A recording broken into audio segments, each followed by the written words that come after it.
Hello, everyone, and welcome.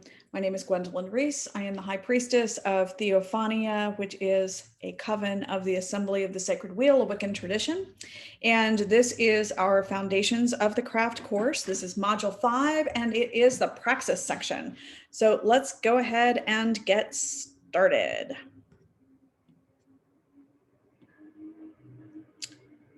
Okay. So in the theory section, we spent the entire time talking about natural cycles. And in this praxis section, what we are going to focus on is how to actually work with those cycles in terms of your practice. And we're going to be focusing on the day cycle, so the cycle of a particular day, the wheel of the year, and then lunar cycles. So I do quickly want to recap where we have been, because if you have been following along since the beginning, you should have a number of different skills under your belt by now. Now, all of these, of course, can deepen with practice, and they should be part of what you are doing as part of your regular practice now. So first, we established some communication with the non-talking self, which is essential. And then we learned about grounding and centering, purification of yourself, and then also of your space. We learned some basics about protection, including shielding for yourself and warding your space. We experienced and experimented with shaping and sensing energy. And then from there into casting a circle so that we know how to cast a basic container for our magic. In that, we also worked on opening portals and invoking the elements.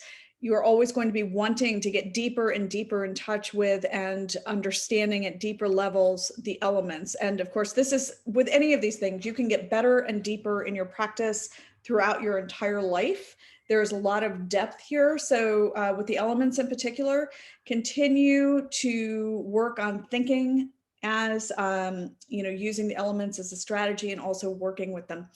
Also, we learned about how to invoke, and you should be able to invoke now a god or a spirit and have them show up for you, and continuing to get better with that, and the basics of devotional work. So if you are new to practice, these are all things that, you should be doing on a regular basis to get them as part of your work. If you already have a strong personal practice, you can always go deeper, because any of these things, there's how to do them at a basic level. And then the more you do them, the more in-depth your practice becomes. So today, though, we're going to be working on how to actually work with some of those natural cycles. And so I have created a number of different exercises for us to do.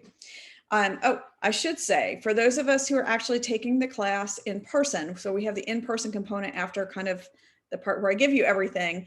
From now on, every one of our classes is going to be done within sacred space. So from now on, be prepared in every single class for the fact that we are going to purify and cleanse ourselves and our space. We are going to ground and we are going to center. We are going to cast a container for our magic. We're going to cast a learning circle. We are going to open the portals and call to the elements and ask them to bless us with specific things relevant to our learning. And then we are also going to invoke specifically the gods for which Theophania is an answer to their call. So in this case, it would be Athena, Apollon, and then also we work with Chiron. So that is something we are going to be doing in all of the different classes from here on forward. Be prepared to actually do them. All right, so assignment number 1 is a pilgrimage through a day. I'm going to ask you to find a day that you can take and have it be a sacred day. Do this as a true pilgrimage. Put aside a day and have your goal for the day to have it be a sacred day. Now, I do recognize that you may not be able to do this given your various schedules and whatever within this next month, but I really encourage you to try to find a day and make it sacred. So I have done this on occasion, and I'm going to recommend that, you choose something that is your goal. And it can be that you're going to spend this entire day doing sacred journaling. You are just going to spend the entire day doing reflective journaling. You can say, I am going to spend this entire day. One of the ones that I've done is working on sacred poetry. You can have it be, I'm going to spend this entire day dedicated to getting to know a particular deity, or whatever. So just choose a day and make it a sacred day. And during this sacred day, you're going to strive to be fully present, and you're going to be telling yourself that it has sacred purpose and make it like a pilgrimage. Okay, so when you do that, part of this assignment here is to go outside at different points in the day and pay attention to the energy of that time. Choose to commune with the day itself. And so pay attention to the way it feels, just especially that kind of feeling tone. Pay attention to what is going on around you in the natural world. Pay attention to as much of this as you can. And then I want you to use a journal and capture your reflections. So the times that I want you to go, be sure that you go outside 30 minutes before dawn through sunrise. Experience that. So this is one of the two periods that is a liminal period. So it's neither betwixt nor between, and there is a special power there. And it is,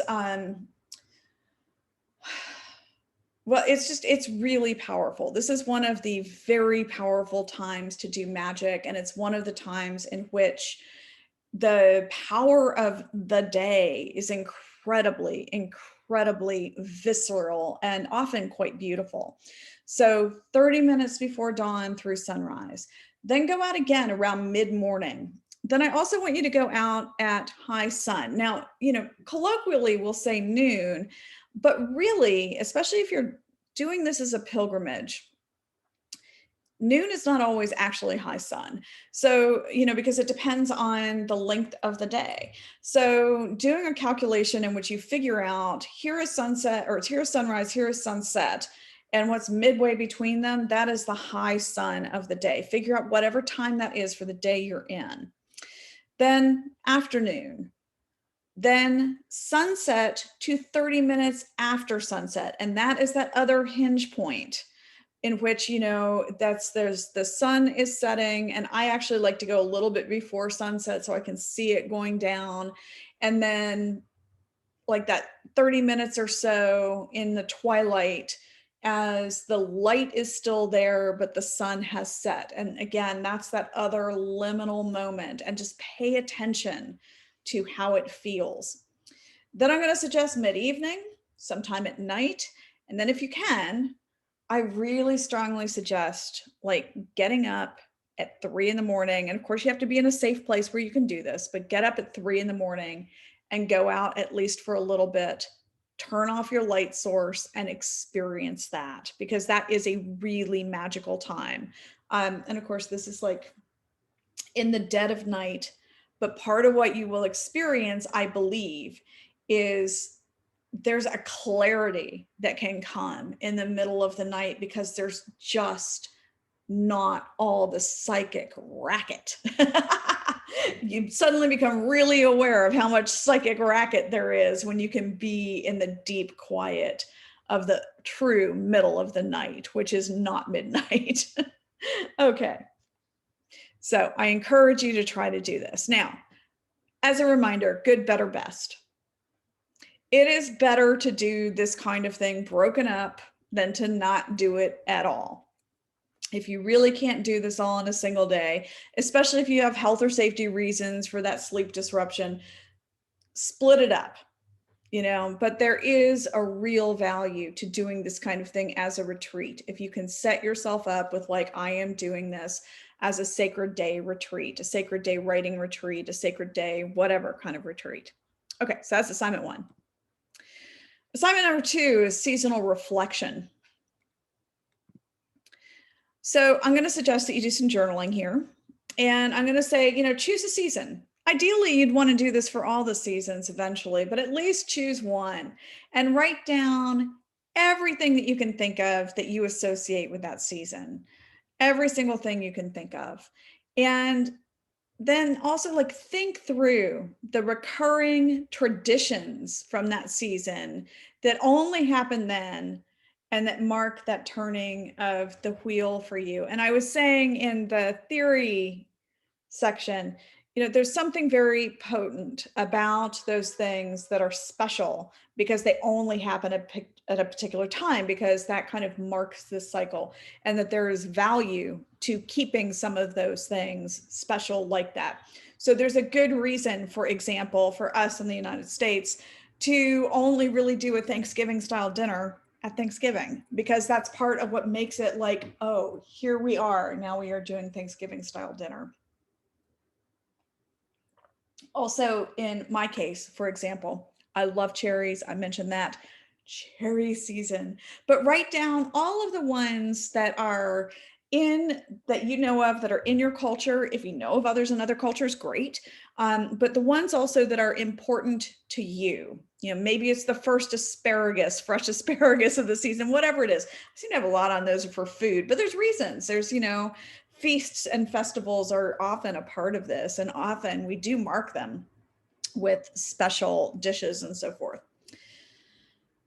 So then choose again some of your personal sacred markers of time and make a commitment to yourself that you will pause and be mindful and joyful in the turning.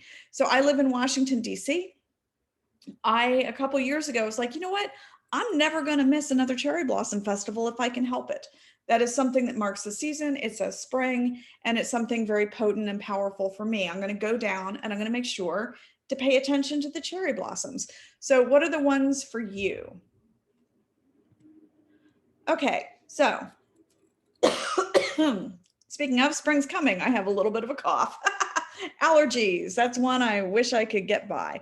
But the next one is really about experiencing and understanding more about the wheel of the year itself, that Wiccan wheel of the year. And so if you are taking the class in person, I'm going to assign you one of these holidays. But if you're doing this on your own, I encourage you to research a festival that maybe is one that you don't know as much about. And, you can get tons of information online. And I think that there is some benefit to having you find these things rather than me telling you, because the information is very accessible. So, choose one. Yule, Imbolc, which is that cross quarter day, Ostara, which is spring equinox, Beltane, Letha, Lunasa, also known as Lammas, Mabon, which is the fall equinox, and then Samhain, which is Halloween. So choose one of these and find out some information about it. And if you are taking the class for real, you're going to report out on that. All right. The next one that I have is a magical project. And this isn't a month-long working. And it is to make a magic key for the moon mysteries. So this is going to be something, by the time you get done with it, over the course of a month, you're going to have a number of experiences. And when you get done with it, you're going to have a tool that you can then continue to use for the rest of your life in terms of further unlocking the mysteries of the moon. And I want to be clear here, when we're talking about the mysteries of the moon rules the astral, which is where an awful lot of the magic happens. So this could be a very potent thing for you. And I have done this as a spell, both in order to give you something by the end of this that you will have as a tool that will help you in your continued growth, and also to begin getting you to experience, if you have, and many of us are already practitioners and so forth, but it's always a good idea to go and get even deeper intentional experience with any of these aspects of the moon. Now, there is also a way, if you work with Hecate, to do this a little bit differently, that it becomes a different kind of key.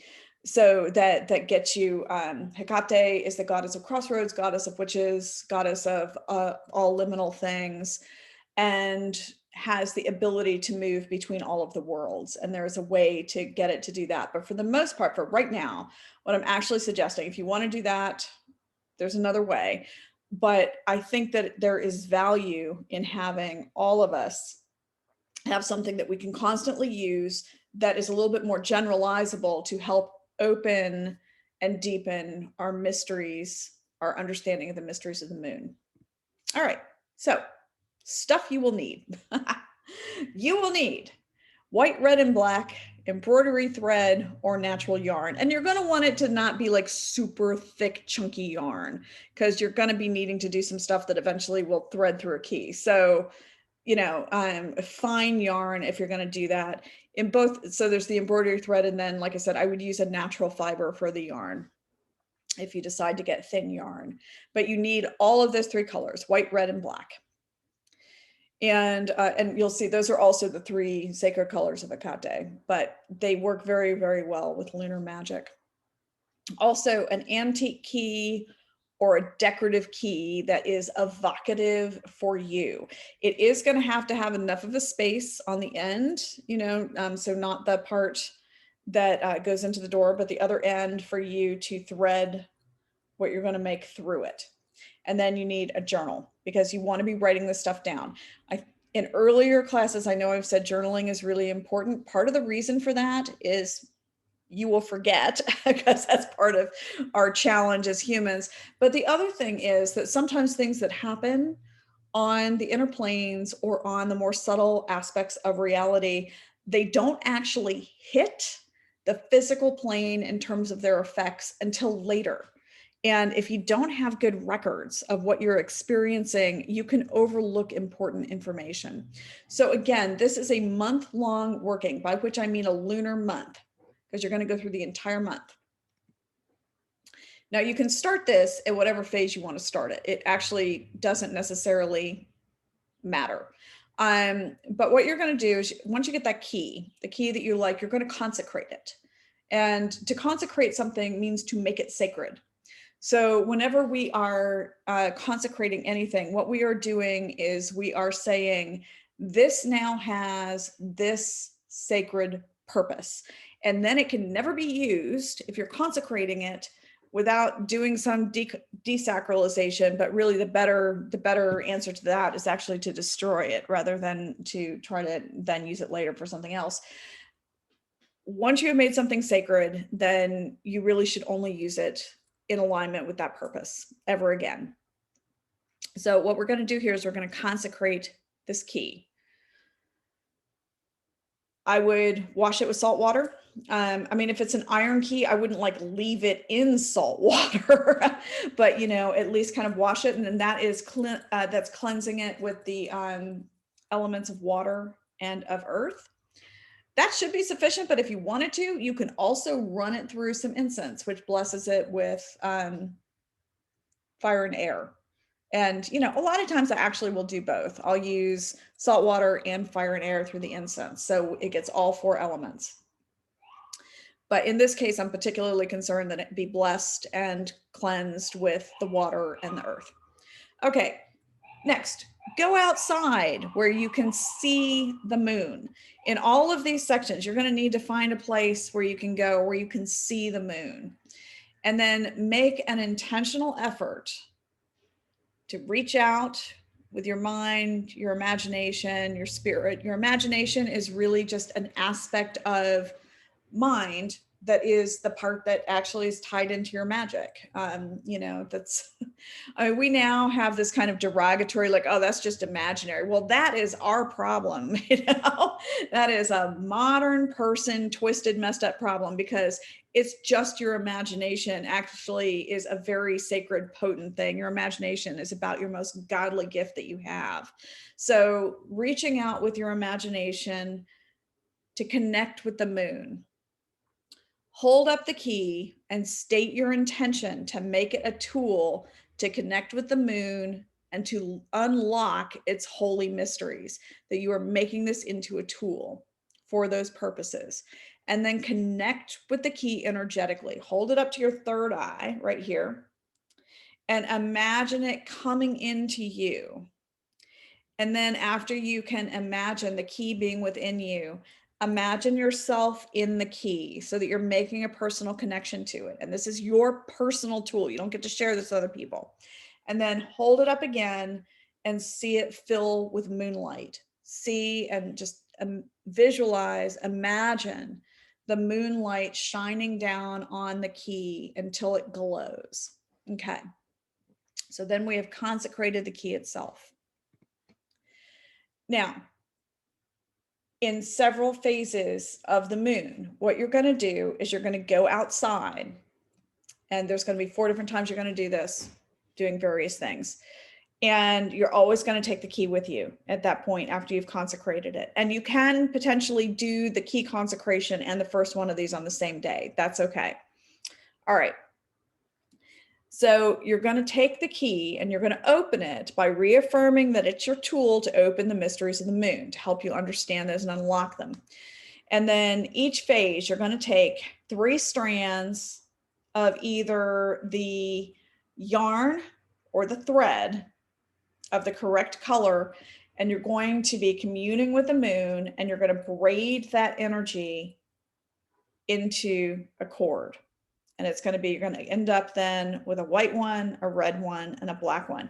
Now I'm going to tell you, just so you don't get out after a long drive trying to figure out where you can go be at peace with the moon, you're probably going to need to have something that you can like anchor the ends down with, either by like putting it through a safety pin and attaching it to like your clothes and doing it, or, taping it onto something. You're going to need to do something along those lines so that you can hold it steady while you're braiding.